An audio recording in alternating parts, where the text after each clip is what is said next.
Welcome to One on One with Ricky Singh. Who is Ricky Singh? Someone who is constantly pushing the boundaries, or in his own words, an ordinary human being with an extraordinary life. A family man, an entrepreneur, a philanthropist, author, and beyond all of that, an extraordinary athlete. I'm going to highlight two of his accomplishments. First, he ran a marathon in each one of the 50 states before he turned 50. 50 marathons before he turned 50. If that is not good enough, Ricky went on to summit Mount Everest. Just imagine that.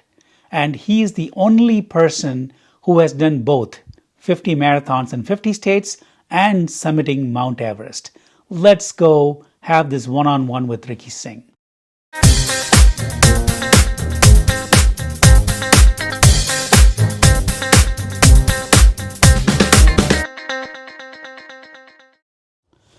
Ricky, thanks for coming to Wellness Cues. It's a pleasure to have you, and I'm looking forward to a discussion around what you've been doing over the years. Sure. Thank you for having me, and it's an honor and a pleasure to be here. Fantastic. So the first question, Ricky, is, unlike some other people who might have gotten into fitness at a young age, I understand that you got into it in your 30s. So tell me how that happened from not paying attention to fitness to all of a sudden saying, I'm going to be fit. Well, life happens, and I'm a first-generation immigrant, so I came in here and had to do all the normal things that people do before they can get settled. And at around 37 is when I had my second child, and that's when I realized that health is as important as anything else we're ever gonna make in this world. And that's where I pivoted a little bit, and I said I'm gonna live a little bit better, and I wanted to be there for my kids. And as I got older, and they hit their milestones, high school graduations and weddings and grandkids, I wanted to be there and I wanted to be healthy. So that was my only motivation. When I first started, I wasn't looking to run a lot or climb or do anything. I just wanted to get some. I just wanted to get healthier. I Yeah. just wanted to live a better life, eat Right. better, walk a little bit, Right, maybe run a little bit. But that was Yeah. the only motivation for me. right. And you started, and then it's not like you started running marathon right away. Tell me a little bit about the progression from the time you started to say, I'm going to run a mile, to going longer distance. I know. The first time I ran, it was a quarter mile. It was a quarter mile loop around my house, and I remember I could barely finish that. Had You're to huffing stop, and puffing. Huff and puffing. Stopped multiple times along the way to take a breath and couldn't finish. But the human body is an amazing piece, and the more you do, the better you get. And over time, I was able to do that quarter mile, and then I was able to do multiple loops of that, and then lo and behold, 1 mile, and then 5K. 5K, and then Yeah, 10K, and 10K. then half marathon. I didn't get to marathon level for 2.5 years. So from the time I started, Fairly gradual build up. very gradual build up. From the time I started to the time I ran my first marathon, it was 2.5 years. Okay. So it was very slow and very Methodical. organic, very Yeah. methodical. Yeah. And so you started running marathons, and many people have done that. But at some point, you decided to do a marathon in every single state, 50 marathons in 50 states. How did that come about? I had done my first one in Delaware, Wilmington, and then I didn't do anything for another year after that. And then I said, if I can do one marathon a year, I'd be happy. And then the next one I did was Philly, and then I waited another year and did one in Baltimore. So all of a sudden, I had 3 states, Three marathons, 3 states, yeah. And then I met a few people that, at Baltimore actually, and they were talking about 50 states, and I was very You got motivated. that bug. I got the bug, and I said, hey, we've done 3 so far, and how bad could 50 be? So we gradually started knocking off states one after a time, and it took me almost 10 years to get 10 to years. 50 states. That's still pretty good clip, averaging about 5 marathons a year or so, right? More or less. Yeah, pretty much. Initially it Yeah. was one marathon a year, but towards the end we were knocking off marathons Every month. every month. Yeah, wow, that's So just amazing. Hard for me to even imagine that. Now, that is a huge accomplishment in itself, but you didn't stop there, and you went beyond just running. You got into what would some people call as extreme level of fitness. there's no such thing as extreme level. Just a progression, just a change of goals. You pivot your focus and then want to do something different. I had done 50 marathons and I wanted to do something long term, something different.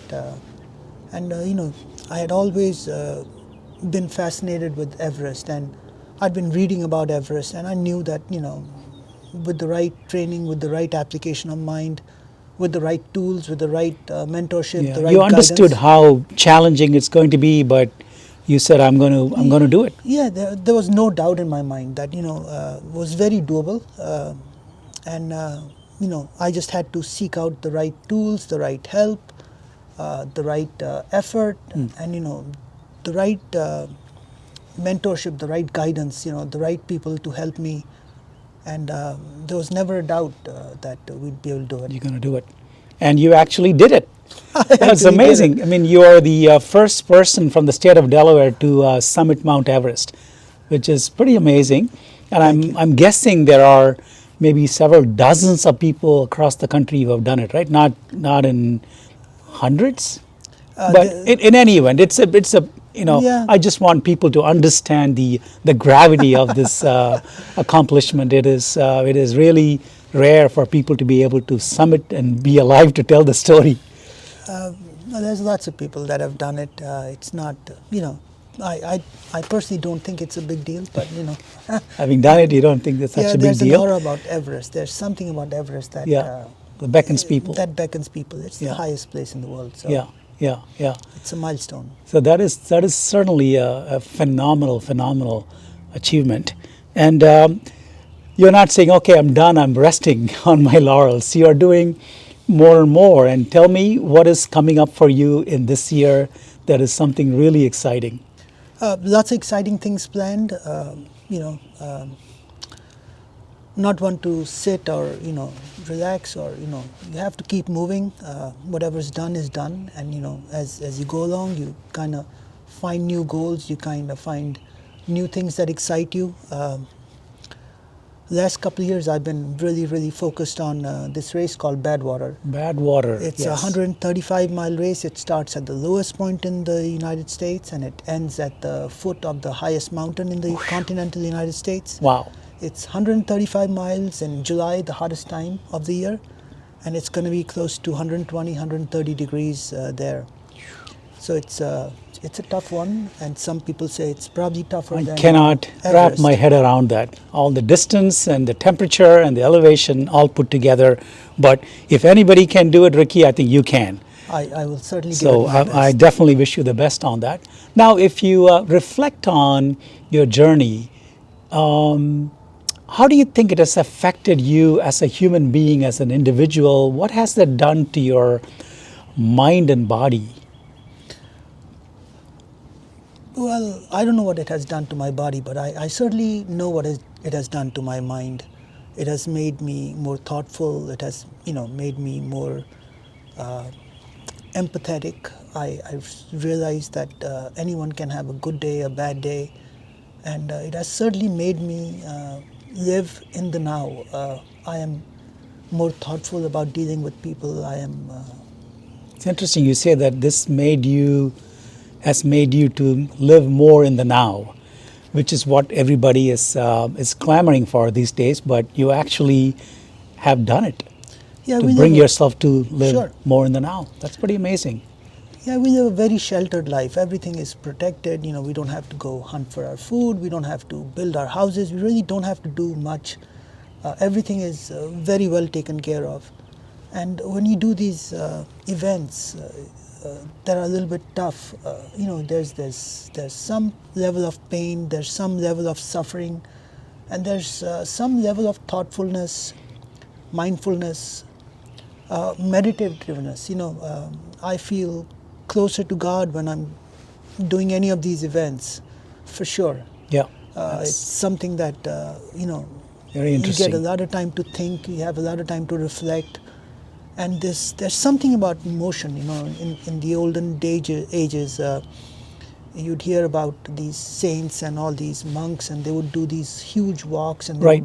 Walk for they months would together, walk for days and weeks thousands and of months. miles. So there's something about this meditative aspect that excites me. Yeah. This journey of mine, and it's not just about medals or getting Right. from point A to point B. Yeah. It's all about finding yourself. It's all about Yeah.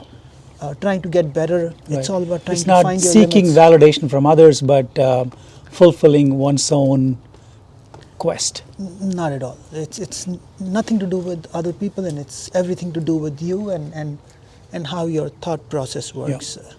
You want to spend all your time trying to improve, trying to get better, Yeah. and the mind is it's an amazing thing. Yeah. Yeah. Wonderful. So, thinking about people watching this segment, many of them are going to have some level of physical activity, fitness, some aptitude to fitness. What would you tell them in terms of what their potential is, where they can go, how they should go about? I always tell people to have a certain goal in mind. Sign up for something. Sign up for something that they think is a little bit tough Out of and their beyond comfort their zone. out of their comfort zone, a little bit beyond their capacity at this time, and then give yourself time, train, Yeah. eat well, do the right things, and you will find that You can stretch You yourself. can stretch yourself. Yeah. The human body is very malleable. It kind of adjusts itself. It kind of Yeah. fixes itself. And it's as much mind as much its body, as right? much mind as the body, and the more you do, the more confidence you get from doing these things, the more you realize that you can do it. It's mind over matter, and the mind is something that you can train, and it's very important to think about your future goals and have something in mind. So when I finish a race, I rarely just sit and do nothing. I always have something next in Next mind. planned. Next plan. And Yeah. even the rests or breaks are kind of planned. Yeah. So if I finish something, I say, okay, I'm going to take a month off, and then after a month, this is what I want to do. So Yeah. it's always important to have a goal, a next something in mind, It keeps you going from Keeps you one to going. the other. and not to focus too much on those things. If for some reason something happens and you have to be flexible and got to change, then don't worry about it too Yeah. much. Just go ahead and change and pivot yourself, and Right. you'll be So fine. win or lose, you just move on. Just move on. Yeah. Wow. That's definitely a very important consideration to keep in mind. Well, this has been really fantastic. Thank you so much for stopping by, and I'm sure people watching it are going to be really thrilled to get all this information from you, and I'm sure many of them will contact you to get more information if that's okay with you. Absolutely. Thank you so much. All right. Thank you.